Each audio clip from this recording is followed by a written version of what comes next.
Hey, what's up? How's it going? So I just wanted to do a little recap since my discharge, since my surgery.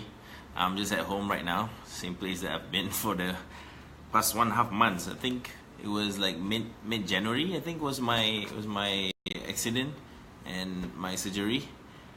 So a lot of people have been asking me how's the recovery been, how's the food and all that. So I just wanted to kind of like talk a little bit about it. And lots of people ask me how much it costed, of course. So just to fill everyone in, I had to get a foot surgery because I got into an accident. I was on my motorbike and the car in front of me emergency brake. So I hit right into him and my foot just like went like that. So it was a twisted fracture. It was pretty bad. So I had to go for surgery, and I was admitted in Prince Court in KL. They operated on me the second day, so I had to stay there for about 4 days. I think in total 5 days. I was admitted for about 5 days in total, and I was discharged. So the total bill for that 5 days with my surgery was over 30,000 ringgit. I mean, I was really surprised it was that much. It was over 30,000 ringgit for the whole thing. And I was able to get hospitalized without paying anything. It was actually very smooth. That's kind of nerve-wracking, because I mean, being in this career and talking about insurance to people, we talk a lot about how the process is going to be, how it's smooth, how it's good. So but you know, we don't really go through it ourselves, right? So it was kind of nerve-wracking when I was going through it. I was really thankful that it was that smooth, and I was actually admitted within 45 minutes with no hassle, and I didn't have to pay anything. So it's like, oh, thank God. I guess I've been telling everyone the right thing, right?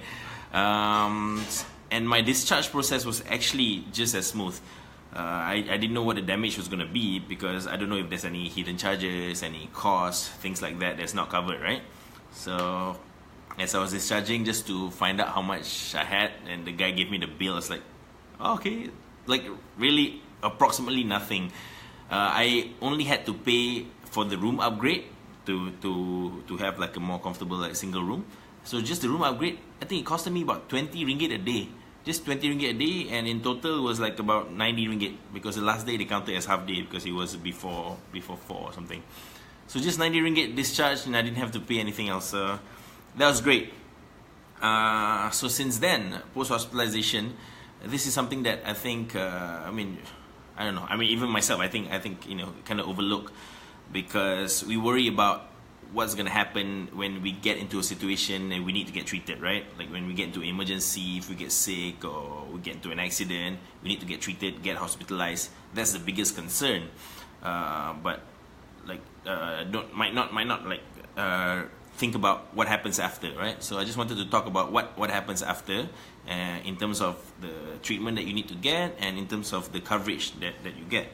So since I was discharged, I've had to go for, at first it was weekly checkup. So it was, I think, for the first couple of weeks, it was first 3 weeks, it was a weekly checkup. So I went to Prince Court every Tuesday. It was a simple checkup. Go there, basically take a look at the stitches, clean it up, open it up, clean it up, and then just wrap it up again. They give me some meds, and that's pretty much about it. Just tell me how I was doing, and every single time that was about 400 ringgit. Every time I had the weekly check was about 400 ringgit. So I was like, wow. I mean, it's essentially not much, but it added up. So for the first 3 weeks, it was 1,200 lah, because 400, and I submitted my claim for it of all the first 3 at the same time, and I was really shocked that I actually got my claim back less than 10 days.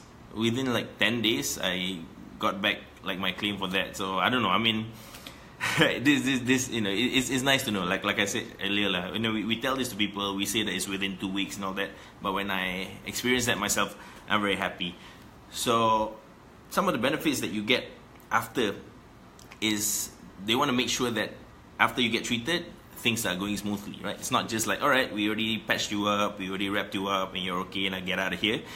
they do want to make sure that it's a smooth recovery altogether. So there are some hospitalization benefits that has been very useful for me.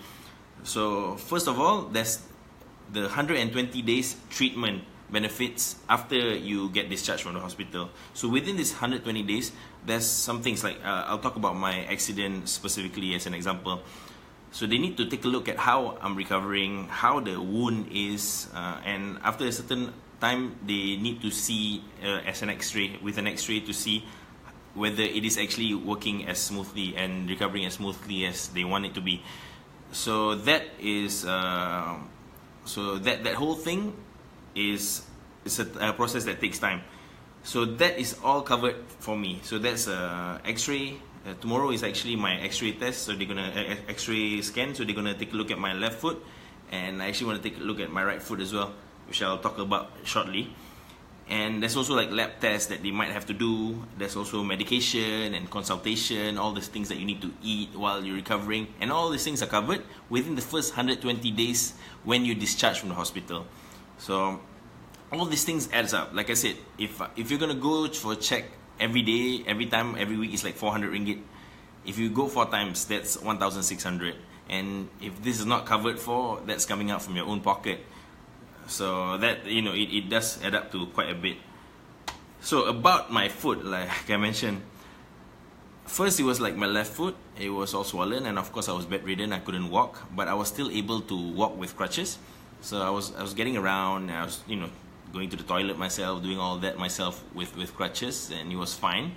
But I think after about 3 weeks into my recovery, my right foot, I must have sprained it or like twisted it or something, because it started swelling up and it was really bad. It was really painful, and I couldn't step on it anymore. So I basically had no good foot anymore. So I was completely bedridden at that point. In fact, I have been for about the past 3 weeks. So I can't walk at all because no more crutches, since no foot for me to balance on. I don't know if it's related to the accident. I'm afraid there might be a hairline fracture or something on my right foot as a result of the accident. I don't know. So I'm gonna ask them to X-ray my right foot as well tomorrow to make sure that there's nothing more serious than what it is. Because how do you have a sprain for 3 weeks, man? Cannot walk. It's just been bad. So I was not able to do much lah. Basically, just stay at home, and I've been on my wheelchair ever since, and it has not been great. But this week it's been better. I feel much better right now. It doesn't hurt right now. It was so bad to a point where I had stopped taking painkillers for my left foot, but I needed to start taking painkillers again for my right foot. It felt like my left foot is the okay foot when it's the one that's has gone through surgery, and my right foot was just like it was hurting every night. So now I think it has subsided. The swelling also has subsided, and I'm able to go out lah, but completely with wheelchair these days. So those are the things. Even when I had to check on my right foot, and even when I told him, okay, my right foot is not so good, can you give me more of these meds for it? It's also covered by my coverage, because it could be related, and it's also a path to my recovery. So that was nice, right, for me to get that covered. And part of the thing with accidents, with foot, with joints, ACL and all that, they usually need to go through physiotherapy. That's going to a place for a couple of hours. They make you do some weights or get on a treadmill and things like that. So this physiotherapy as well, it's counted as outpatient, right? And within the first 60 days of being discharged, it's also covered by the benefits, because they want to make sure that it's not just the treatment. You need to start moving your foot again. You need to keep it active. You need to keep it strong, because without all this exercise and without all of this usage for it, your muscles kind of get weak. And if you suddenly just stay dormant for like 2 months and start standing up, it's not going to work. So physiotherapy is a big part of it, and it's also covered, which is nice to know. And also acupuncture within the first 60 days, because acupuncture helps with the swelling. Acupuncture has a lot of benefits, which I've recently found out. But one of the things is it helps with swelling. So I might look into that as well, because I'm still within that period of time. So I'm going to do that. And some of the other things that people tend to overlook as well when it comes to outpatient.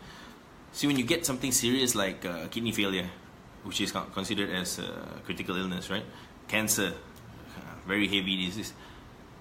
Yes, there's coverage of when you are diagnosed with it. Yes, you go to the hospital, they treat you for it, and they give you medication and all that. But what happens after? Because the treatments for these two things especially is something recurring, because you have to go through it over and over and over again. Like kidney failure, people with kidney failure, they have to go for dialysis about 2-3 times a week, right? So that's something recurring for essentially the rest of their life. So if you don't have a post-hospitalization benefit that covers that, and you're in that position, that's every single time you do that is a few hundred ringgit.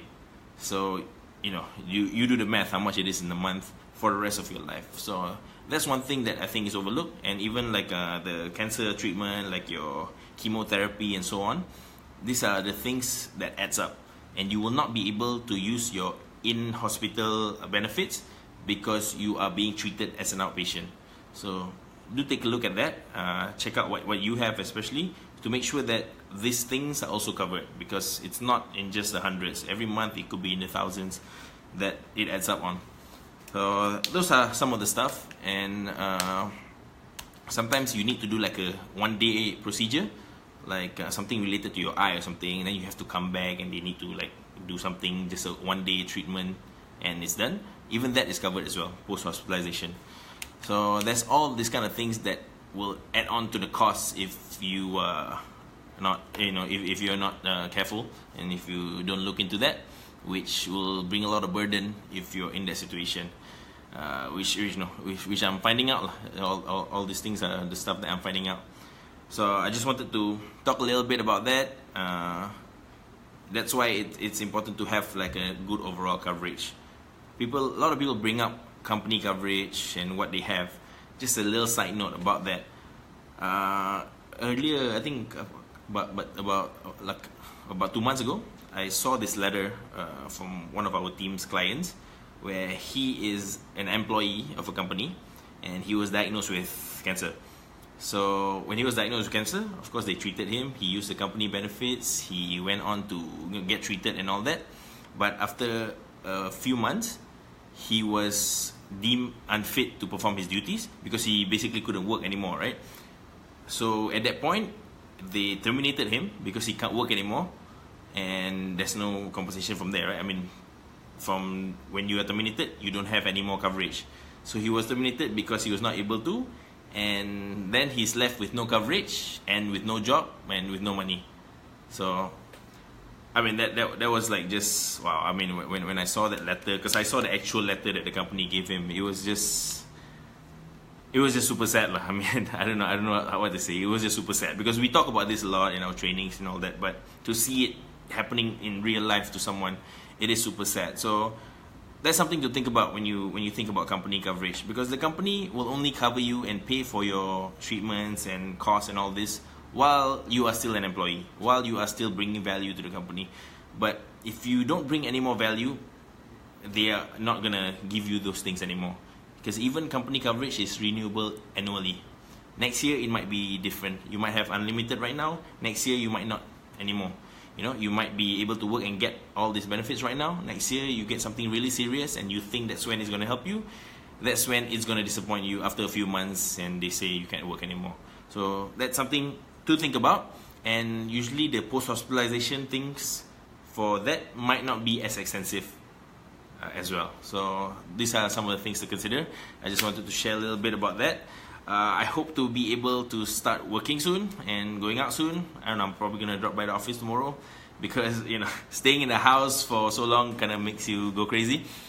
I hope to be able to go out and catch up with most of you again. We'll see. So have a great week. That's all from me. Good night.